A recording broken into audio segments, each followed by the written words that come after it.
లూకా సువార్త 4వ అధ్యాయం 31వ వచనం. సంఘాన్ని దేవుడు ప్రక్షాళనం చేస్తున్నటువంటి స్థలం అది. అప్పుడు ఆయన గలిలయలోని కపెర్నహూము అనే పట్టణమునకు వచ్చి విశ్రాంతి దినమున వారికి బోధించుచుండెను. ఆయన వాక్యము అధికారముతో కూడినదై ఉండెను గనుక వారు ఆయన బోధకు ఆశ్చర్యపడ్డారు.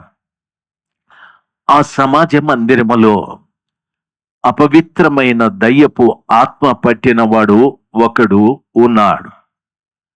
వాడు నజరేయుడైన యేసు, మాతో నీకేమి, మమ్ము నశింపజేయ వచ్చితివా?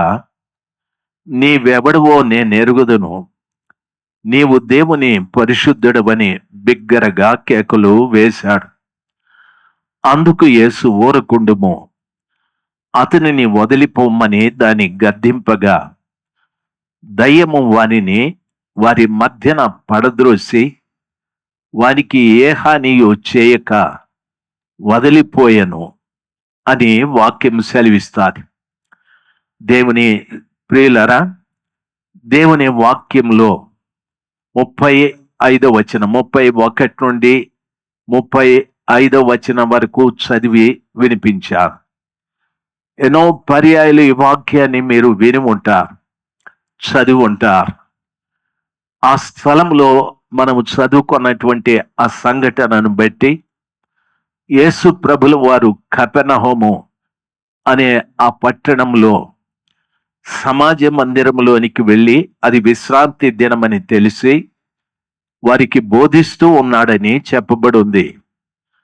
అయితే బైబిల్ చెప్పిన మాట, వారి సమాజ మందిరంలో అపవిత్రాత్మ పట్టిన మనుషుడు ఒకడున్నాడు అని వాక్యం సెలవిస్తాది.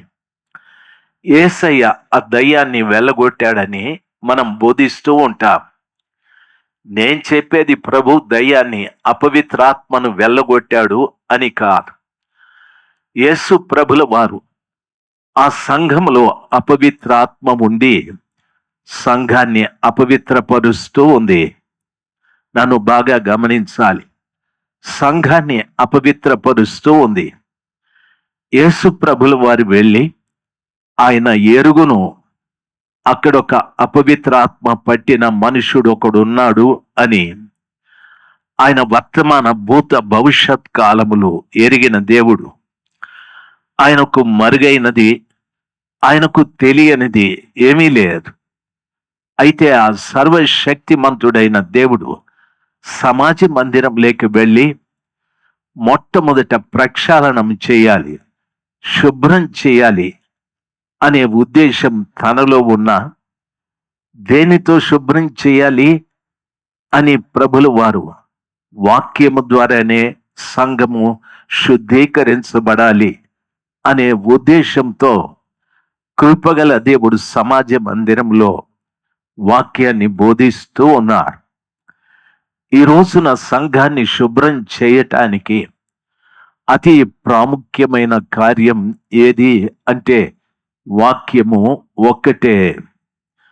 వాక్యం అనేది ఎటువంటిది అంటే, ఒక వ్యక్తి వెళ్ళి అద్దం ఎదుట నిలబడి చూసినప్పుడు తన సహజ ముఖం ఎలాగ కనిపిస్తూ ఉంటుందో, ఓ క్రైస్తవుడు వాక్యం ఎదుట నిలబడినప్పుడు తన లోపటున్న అంతరంగ పురుషుడి యొక్క పరిస్థితి ఏమై ఉంది అని అర్థమవుతూ ఉంటుంది.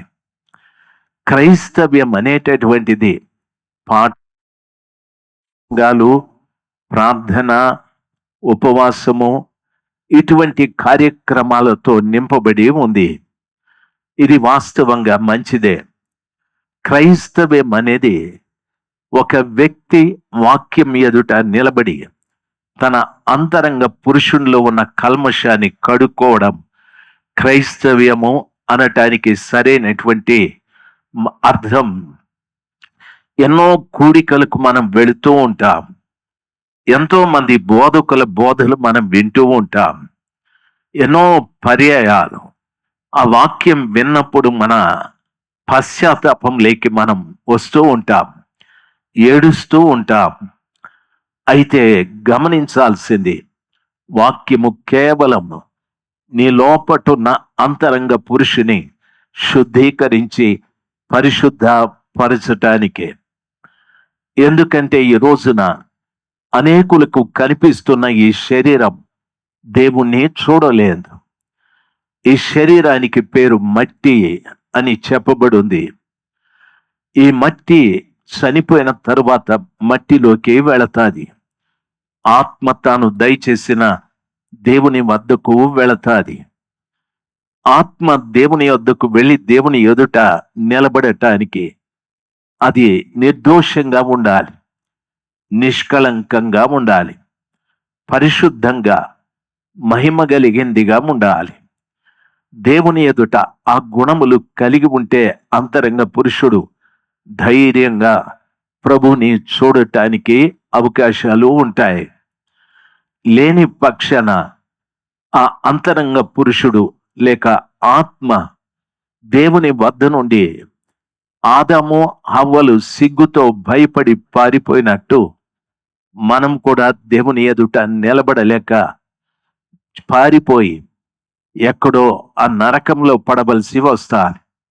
అందుకనే ఆ కృప కలిగిన దేవుడు ఈ భక్తుల ద్వారా ప్రేరేపించబడి ఈ పట్టణంలో క్రైస్తవులు ఎవరు కూడా అపరిశుద్ధత కలిగి ఉండకూడదని సంఘాలను ప్రక్షాళనం చేయటానికి, సంఘము అంటే ఆ 4 గోడలు కాదు. నేను ఇప్పుడు వచ్చేటప్పుడు మా అయ్యగారు చెప్పారు, మెథడిస్ట్ చర్చ్ ఇది చాలా పెద్దది అని. ఈ మెథడిస్ట్ చర్చికి ప్రతిగా లూథరన్ వాళ్ళకు ప్రేరేపణ వస్తే వాళ్ళు ఇంకా పెద్దది కడతారు. ఇంకెవరికైనా ప్రేరేపణ వస్తే ఇంకా పెద్దది కడతారు. మనం కట్టడాలు కట్టుకుంటూ పోతే ప్రయోజనం లేదు. ప్రక్షాళనం జరగాల్సింది గోడలకు కాదు, ఆ గోడల లోపల కూర్చొని నేను క్రైస్తవుడను, నేను క్రీస్తుని ఆరాధిస్తున్నానని చెప్పే ప్రతి ఒక్క వ్యక్తి కూడా ప్రక్షాళనం చేయబడాలి. బైబిల్ సెలవిస్తారు, నా యేసు క్రీస్తు ప్రభుల వారు ఆ కపెర్నహూములోకి వెళ్ళి సమాజ మందిరంలో విశ్రాంతి దినమని తెలుసుకొని ఆయన బోధిస్తూ ఉన్నాడు. వాక్యము సెలవిస్తుంది, ఆయన బోధించేటప్పుడు ఒక వ్యక్తి లేచాడు. లేచి అంటున్నాడు, ఏమనో తెలుసా, నజరేయుడవగు యేసు మాతో నీకేమి? నజరేయుడవగు యేసు మాతో నీకేమి? మమ్మను నశింపజేయుటకు వచ్చావా అని. అపవిత్రాత్మ చెప్పిన మాట 100% వాస్తవమే. దేవుడు అపవిత్రతను చంపివేసి ఆ ప్రజలను రక్షించాలని దేవుని ఉద్దేశం. అపవిత్రాత్మ ద్వారా అపవిత్రపరచబడిన ప్రజలలో ఉన్న అపవిత్రతను చంపివేసి ఆ ప్రజలను రక్షించాలి. ఆ ప్రజలలో ఉన్న అపవిత్రతను పోగొట్టి పవిత్రులుగా చేయాలి అన్నది దేవుని ఆలోచన. ఆ సత్యం ఆ దయ్యం మాట్లాడుతూ ఉంది. ఏమనో తెలుసా, నీవు నజరేయుడగు యేసువి, మాతో నీకేమి? మాతో నీకేమి? ప్రస్తుతపు సంఘాలు ఏం మాట్లాడుతున్నాయో తెలుసా? చాలా చక్కగా పాటలు పాడుతూ ఉంటారు, వాయిద్యాలు వాయిస్తూ ఉంటారు, గొప్ప గొప్ప ప్రసంగాలు కూడా చేస్తూ ఉంటారు. అయితే సంఘంలో ప్రక్షాళన లేదు. అపవిత్ర ఆత్మ పని చేస్తూ ఉంది. అది మాట్లాడిన మాట మాతో నీకేమే అనగా దాని అర్థం, మేం చేసే పనులు మేం చేసుకుంటాం, మాతో నీకేమి? నేను సిగరెట్ దాక్కుంటా, మాతో నీకేమి? మేము సారా కూడా తాగుతాం, మాతో నీకేమి? నేను ఒక భార్యతో కాదు ఇంకొక భార్యతో కూడా సహజీవనం చేస్తాను, మాతో నీకేమి? మేము మా జీతమే కాదు, మందిరంలో వచ్చే డబ్బును కూడా తింటాం. మాతో నీకేమి? మేము బయట పార్టీలు అలాగా కాదు, సంఘంలో కూడా మేము పార్టీలు కలిగి పోట్లాడుకుంటాం. మాతో నీకేమి? మేము వ్యభిచారం చేస్తాం. మాతో నీకేమి? మేము దొంగతనం చేస్తాం. మాతో నీకేమి? మా భార్యను కొడతాను. మాతో నీకేమి? మీరు మందిరానికి వస్తున్నారు కదా, భార్యను కొట్టకూడదు కదా, భార్యను ప్రేమించాలని వాక్యం సెలవిస్తుంది కదా, ప్రేమించం, కొడతాం. మాతో నీకేమి? మా భర్తను మోసం చేస్తాం. నా భర్తతో కాక ఇంకొక పురుషుడితో కూడా సహజీవనం చేస్తాం. మాతో నీకేమి?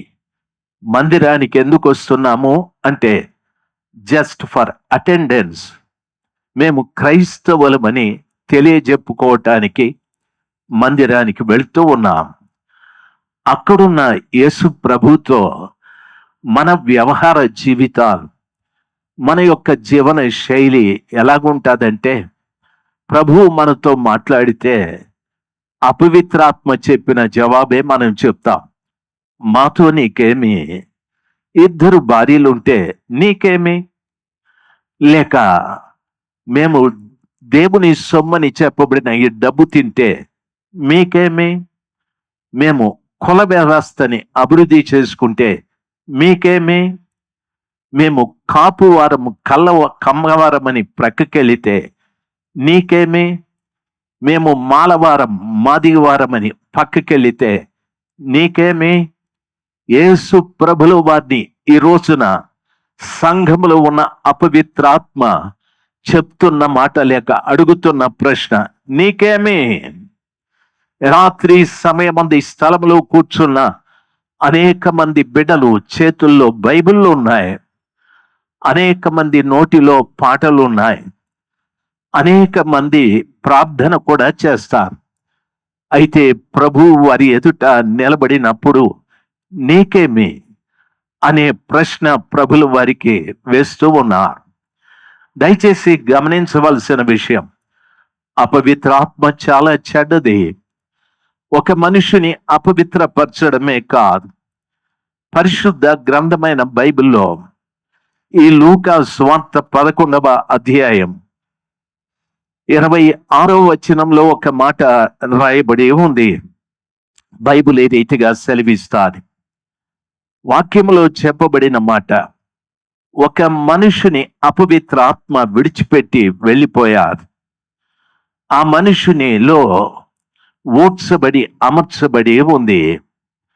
అయితే అందులో ఉన్న అపవిత్రాత్మ బయటికి వెళ్ళి నీరు లేని చోట్లంతా వెదికి దానికి ఎక్కడా చోటు లేని కారణాన తాను వదిలిపెట్టి వచ్చిన ఆ ఇంటికి, నా ఇంటికి నేను వెళుదును అనుకొని వచ్చి అక్కడ ఊడ్చి అమర్చబడి ఉండుట చూసి దానిలో ఎవరూ లేరని తెలుసుకొని తాను వెనక్కి వెళ్ళి మరి చెడ్డమైన 7 దయ్యములను తీసుకొని వచ్చి అందులో కాపురం పెట్టాదని వాక్యము సెలవిస్తారు.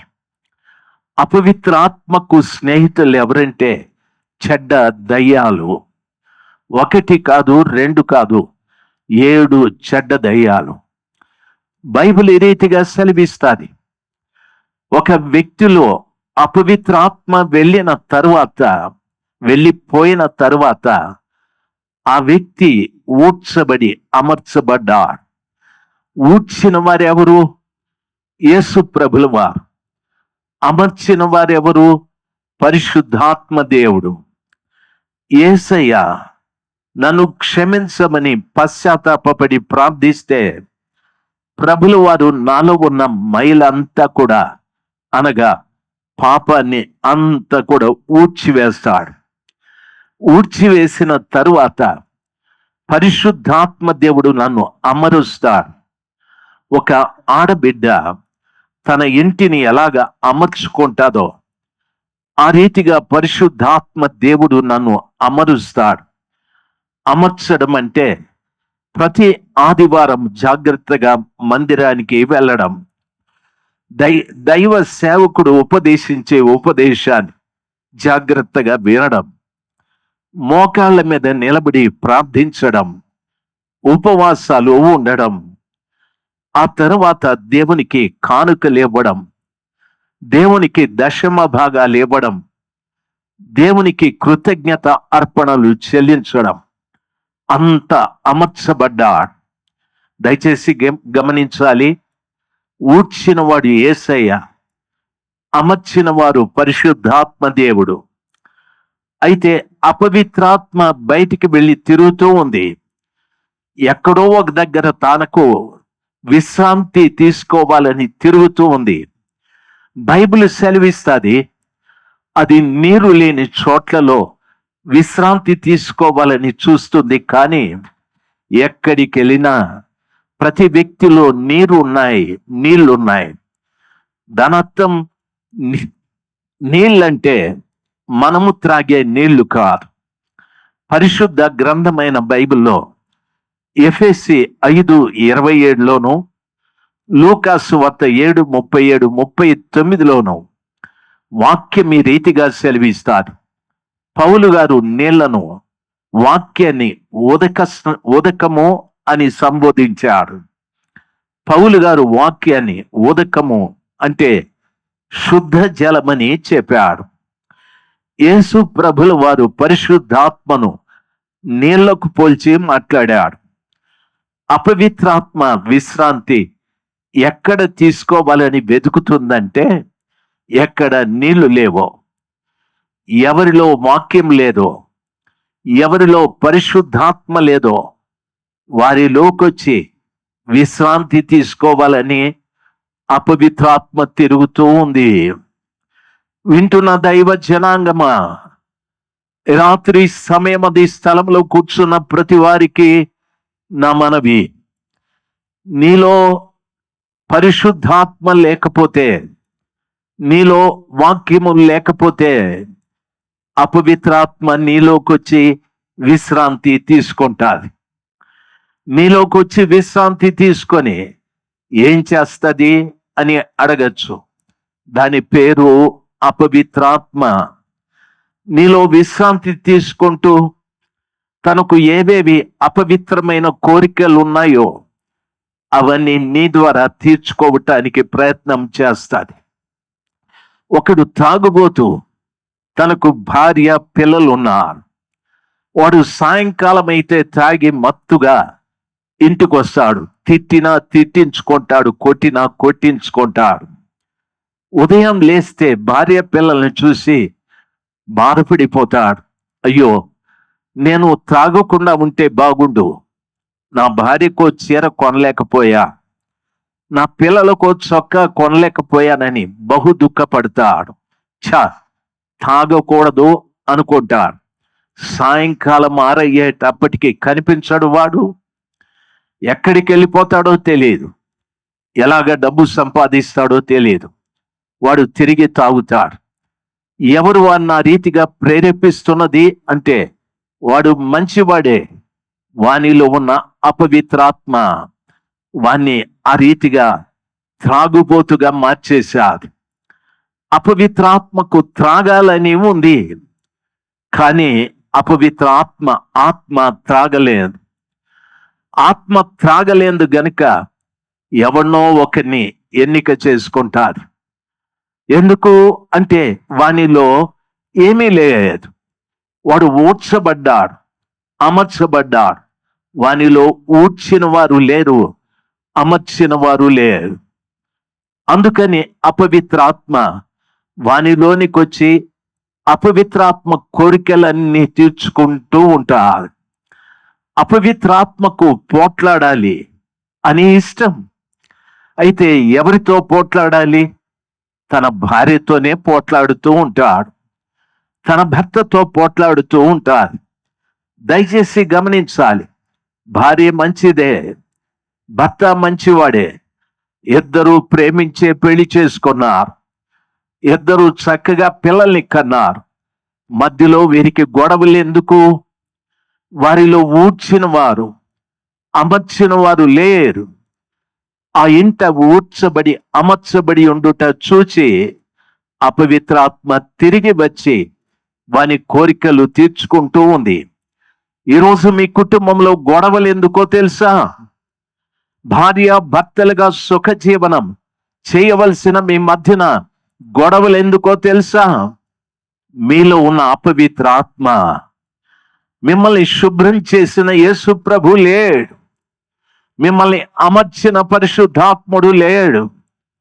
అపవిత్ర ఆత్మ ఉండి మీ మధ్యన గొడవలు పెడుతూ ఉన్నాయి. బాగా తన్నుకున్న తరువాత అప్పుడు పశ్చాత్తాపడతారు.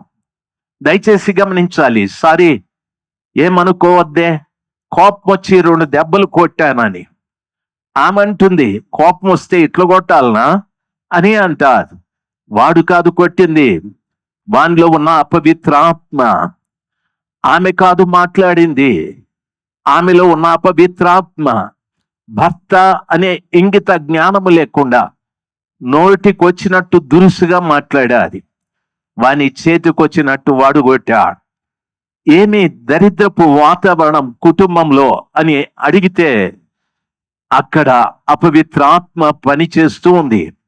ఒకడు మంచివాడే, వాడు త్రాగుబోటు అవటానికి గల కారణం అపవిత్రాత్మకున్న చెడు అలవాటు. దాని కోరిక తీర్చుకోవటానికి వానిని ఉపయోగించుకుంటూ ఉంది. ఒకడు మంచివాడే, అయితే వాడు వ్యభిచరిస్తున్నాడు. వ్యభిచారం మనుషుని యొక్క లక్షణం కాదు. దేవుడు తమ పోలికలో తమ స్వరూపంలో నరుని చేశాడు. అటువంటి వాడు వ్యభిచారికి ఎందుకయ్యాడు అని అడిగితే అపవిత్రాత్మకు కోరిక ఆ స్త్రీని అనుభవించాలని, ఈ పురుషుని అనుభవించాలని, ఆ యవనస్తురాల్ని పాడు చేయాలని, ఈ యవనస్తుని మోసం చేసి డబ్బు లాగాలని కోరిక. అపవిత్రాత్మకు కోరిక. అయితే అది శరీరం లేదు. ఆ కోరికను తీర్చుకోవటానికి ఏదో ఒక శరీరం కావాలి. అందుకే నిన్ను ఉపయోగించుకుంటూ ఉంది. అందుకే ఈ స్థలంలో ఉన్న నిన్ను ఉపయోగించుకుంటూ ఉంది. ఎందుకు అని అడిగితే, నాలో యేసు లేడు, నాలో యేసు పెదవులలోనే కనిపిస్తూ ఉన్నాడు. నాలో పరిశుద్ధాత్ముడు లేడు, పరిశుద్ధాత్మ పెదవుల్లోనే కనిపిస్తూ ఉన్నాడు. నాలో పరిశుద్ధాత్మ లేడు. నా కొరకు ప్రాణం పెట్టిన యేసు క్రీస్తు ప్రభుల వారు నాలో లేరు. కాబట్టి అపవిత్రాత్మ నాలో ఉండి తాను కోరికలు తీర్చుకుంటూ ఉంది. అపవిత్రాత్మకు ఒకరిని చంపాలని ఆశ, అపవిత్రాత్మ ఒకరిని చంపాలని కోరిక దానికి. అయితే అది చంపలేదు, దానికి శరీరం లేదు, అది ఖడ్గాన్ని పట్టుకోలేదు. అందుకని ఒక వ్యక్తిలోకి ప్రవేశించి ఆ వ్యక్తిని ఉపయోగించుకుంటూ ఉంది. వానిలో ఆవేశాన్ని పెంచారు, వానిలో కక్ష పెంచారు, వానిలో పగ పెంచారు. ఎవడో ఒంటరిగా ఉన్నప్పుడు చూసి వెళ్ళి కత్తితో పొడి చేస్తూ ఉంది. ఓ మనిషి మరొక మనిషిని అంత దారుణంగా చంపటానికి గల కారణం ఏమిటి అంటే వానిలో ఉన్న అపవిత్రాత్మ, వానిలో ఉన్న అపవిత్రాత్మ. దయచేసి గమనించవలసిన విషయం, హత్య కానీ, దొంగతనం కానీ, వ్యభిచారం కానీ, త్రాగుడు కానీ, ఏ చెడు కార్యమైనా అపవిత్రాత్మ తన కోరికను తీర్చుకోవటానికి ఒకరిని ఉపయోగించుకుంటూ ఉంది. అపవిత్రాత్మ ఇప్పుడు ఎక్కడుంది అని అడిగితే కపెర్నహూములో ఒక సమాజ మందిరంలో ఉంది. అది విశ్రాంతి దినం. యేసు ప్రభుల వారు విశ్రాంతి దినమని తెలిసి వెంటనే సమాజ మందిరంలోనికి వెళ్ళి ఆయన తెలుసు, అపవిత్రాత్మ పట్టినవాడా లే, నిన్ను పట్టిన అపవిత్రాత్మ పోవునుగాక అని ఒక్క మాట చెబితే అది వెళ్ళిపోతాది. లేదు, ఆ వ్యక్తిని శుద్ధీకరించటానికి అతి ప్రాముఖ్యమైనటువంటి వాక్యాన్ని ప్రభులు వారు బోధిస్తూ ఉన్నారు. ఈ రాత్రి కూడా అంతే. ఈ రాత్రి కూడా అంతే.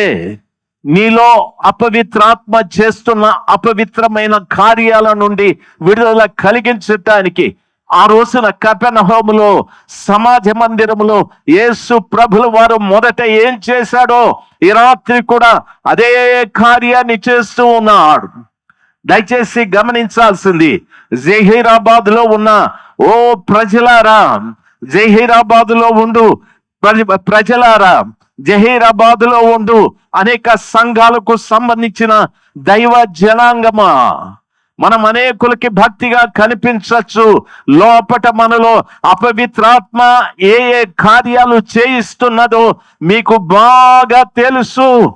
రాత్రి సమయమందు నా యేసు ప్రభుల వారు వాక్య స్వరూపిగా నీ దగ్గరికి వచ్చి ఆయన నిన్ను హెచ్చరిస్తూ ఉన్నాడు. అయితే అపవిత్రాత్మ దాన్ని సహించలేకపోయాడు. వాడు మధ్యలో లేచి అంటున్నాడు, నజరేయుడగు యేసు, మాతో నీకేమి? నజరేయుడగు యేసు, మాతో నీకేమి? ఈ రాత్రి కాదు, నిన్నటి రాత్రి కూడా మీ తప్పితాలు మీకు తెలిసాయి, మీ పాపాలు మీకు తెలిసాయి, మీ లోపాలు మీకు తెలిసాయి, మీ అవిధేయత మీకు తెలిసాది, మీ తిరుగుబాటు తన మీద మీకు తెలిసాది. అయినా నిన్నటి రాత్రి కూడా యేసు మాతో నీకేమి అన్నట్టు వెళ్ళిపోయారు. ఈ రాత్రి కూడా ఈ స్థలంలో కూర్చున్న ప్రతి బిడ్డతో నా ప్రభుల వారు చెప్తున్న ప్రతి మాట, నీలో ఉన్న ప్రతి అపవిత్రత, నీలో ఉన్న మోసం, నీలో ఉన్న అనేక విధములైన చెడు కార్యాలు, త్రాగుడు, వ్యభిచారం, దొంగతనం, మోసాలు, అక్రమాలు, అన్యాయాలు, అరాచకాలు, ఎన్నెన్నో వాటన్నింటినీ నీ లోపల ప్రవేశపెట్టిన అపవిత్రాత్మ బయటికి రావాలని ప్రభుల వారు బోధిస్తూ ఉన్నారు. ఈరోజు వాక్యం వింటున్నది ఎందుకు అంటే, ఇంతకాలం నీ భార్యకు తెలియకుండా, నీ భర్తకు తెలియకుండా, సమాజానికి తెలియకుండా నువ్వు చేస్తున్న అపవిత్రాత్మ ద్వారా నువ్వు ప్రేరేపించబడి చేస్తున్న ప్రతి తప్పితం యేసు క్రీస్తు అధికారం కలిగిన నామములో బయటికి రావాలి.